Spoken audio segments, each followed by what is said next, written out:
अस्सलाम वालेकुम दोस्तों, welcome back to our channel find Urdu. Solicitor का मतलब है वकील या मशवरा देने वाला कानूनी एडवाइज़र। सॉलिसिटर का मतलब होता है एक कानूनी एडवाइज़र जो अपने क्लाइंट्स को लीगल मैटर्स में गाइडेंस और हेल्प देता है। ये अक्सर उन केसेस में इन्वॉल्व होता है जो कोर्ट में नहीं जाते, जैसे कॉन्ट्रैक्ट्स, विल्स या प्रॉपर्टी के मसाइल।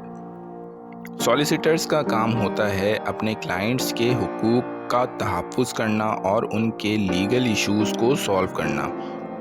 ये लॉ फील्ड का एक बहुत इम्पॉर्टेंट रोल है। जैसे उसने अपनी प्रॉपर्टी के मसाइल के लिए एक सॉलिसिटर हायर किया। The solicitor advised her on how to draft the agreement. Solicitor ने उसे एग्रीमेंट बनाने का मशवरा दिया। तो दोस्तों, सॉलिसिटर का मतलब है वकील या कानूनी एडवाइज़र जो लीगल मैटर्स में गाइडेंस देता है। उम्मीद है अब आपको सॉलिसिटर का मतलब समझ में आ गया होगा। मिलते हैं नेक्स्ट वीडियो में। शुक्रिया।